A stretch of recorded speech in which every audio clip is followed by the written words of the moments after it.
Subscribe कीजिए हमारे channel नूर रज़ा को और बेल आइकन को प्रेस कीजिए जिससे आपको हमारी न्यू वीडियो की नोटिफिकेशन मिलती रहे।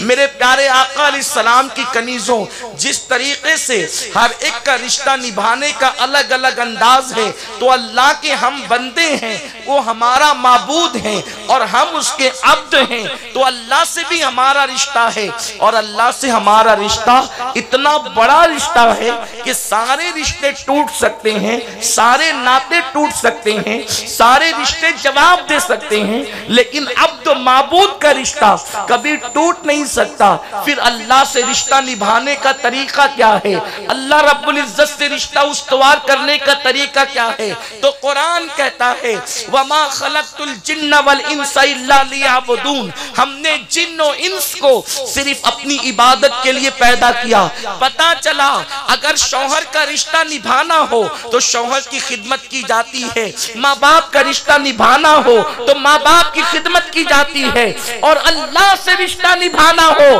तो अल्लाह रब्बुल इज्जत की इबादत की जाती है। ये अल्लाह रब्बुल इज्जत की खिदमत का बेहतरीन तरीका है। हम माँ बाप की तरह अल्लाह की खिदमत नहीं कर सकते, औलाद की तरह अल्लाह की खिदमत नहीं कर सकते, शौहर की तरह अल्लाह की खिदमत नहीं कर सकते। रब की बारगाह में इबादत करके उसकी खिदमत अंजाम देते हैं, उसकी बारगाह की आदाब बजा लाते हैं। मेरे प्यारे आका सल्लल्लाहु अलैहि वसल्लम की कनीज़ों, अब मुझे बताओ, जो अल्लाह की इबादत नहीं करते गोया कि वो अल्लाह से रिश्ता नहीं निभाते। और देखें, जब कोई अल्लाह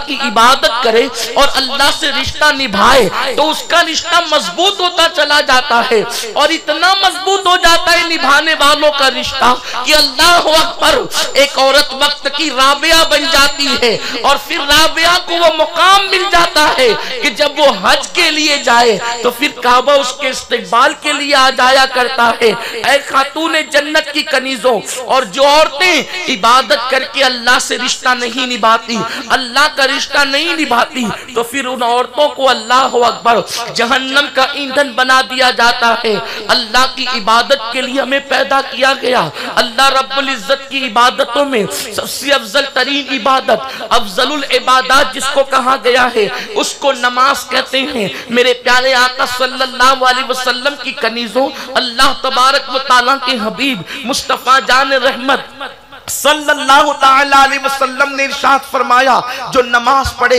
अल्लाह उसके चेहरे को मुनव्वर करता है, जो नमाज पढ़े अल्लाह उसकी उम्र में बरकत अता करता है, जो नमाज पढ़े, पंज वक्ता नमाज पढ़ने वालों के वजूद पर कोई गुनाह का मैल बाकी नहीं रखता, नमाज पढ़ने वालों के रिस्क में बरकत अता की जाती है। नमाज पढ़ने वाला मुसीबत में गिरफ्तार होता है तो फरिश्तों के जरिए से उसकी मदद की जाती है। नमाज पढ़ने वालों की मुश्किलों को आसान किया जाता है। नमाज पढ़ने वाले जब कब्र में जाएंगे तो उनकी कब्र में तारीकी और अंधेरा नहीं होगा। नमाज पढ़ने वाले जब पुलसरात पर चलेंगे तो नमाज नूर बनकर उनके आगे आगे चलती हुई नजर आएगी। नमाज पढ़ने वालों को जब मौत आएगी तो बड़ी आसानी की मौत आएगी, बड़ी इत्मीनान की मौत आएगी। अल्लाह के हबीब मुस्तफा करीम रऊफुर रहीम सल्लल्लाहु ताला अलैहि वसल्लम इरशाद फरमाते हैं, नमाजी को जब मौत आती है तो इस शान से मौत आती है जैसे बाल आटे से निकाल लिया जाए और खबर नहीं होती,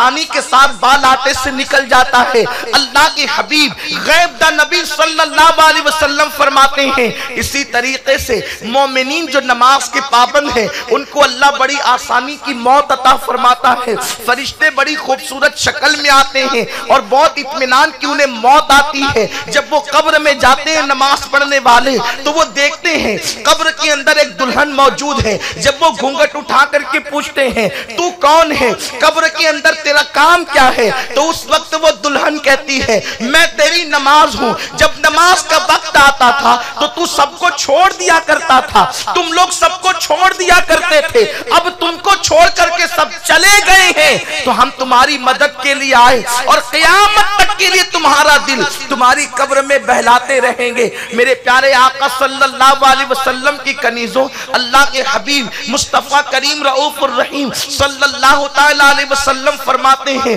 جب کوئی بندہ یا بندی اپنے سر کو سجدے میں رکھتے ہیں وہ اللہ سے سب سے زیادہ قریب ہو جاتے ہیں۔ اسی لیے میرے آقا مصطفیٰ کریم رؤوف الرحیم صلی اللہ علیہ وسلم نے ارشاد فرمایا کہ جب بندہ سجدہ کرتا ہے تو اللہ اور بندے کے درمیان جتنے حجابات ہوتے ہیں وہ سارے حجابات اٹھا دیے جاتے ہیں، وہ پردے اٹھا دیے جاتے ہیں، اور جس وقت انسان سجدے میں جا کر رب کی بارگاہ میں جو دعا کرتا ہے اللہ اس کی دعا کو شرف قبولیت عطا کرتا ہے۔ حضرت شیخ زکریا ملتانی رحمت اللہ تعالی علیہ فرماتے ہیں کہ علم ایک حصہ اور 2/3 ادب ہے، یعنی علم سے ڈبل درجہ ادب کا ہے۔ اسی لیے ارشاد فرماتے ہیں کہ اللہ اکبر ادب کا بہترین طریقہ سجدہ ہے۔ جب بندہ رکوع کرتا ہے تو یہ اللہ کے بندہ ہونے کا دعویٰ کرتا ہے، جب بندہ رکوع میں جاتا ہے تو وہ اللہ رب العزت کے بندگی کا دعویٰ کرتا ہے،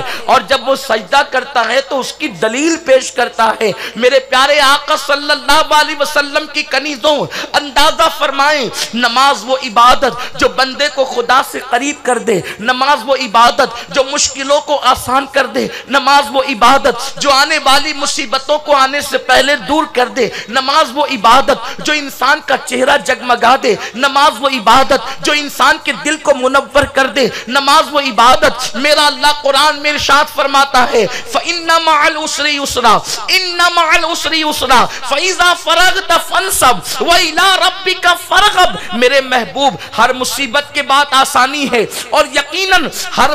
مصیبت کے بعد دوہری آسانی ہے، شرط یہ ہے فَإِذَا فَرَغْتَ فَانْصَبْ، جب آپ نماز سے فارغ ہو جائیں تو پھر نماز کے بعد دعا میں گڑ گڑائیں۔ پتہ چلا ہر دعا کی برکت ہے، لیکن دعا میں سب سے افضل ترین دعا وہ ہے، دعا میں سب سے بڑی دعا وہ ہے، دعا سب سے زیادہ کون سی قبول ہوتی ہے؟ اللہ فرماتا ہے حبیب جب تم نماز سے فارغ ہو جاؤ تو دعا میں محنت کرو، دعا میں گڑ گڑاؤ، اس لیے کہ نماز کے بعد کی جانے والی دعا کو اللہ کبھی رد نہیں فرماتا، نماز کے بعد کی جانے والی دعا کبھی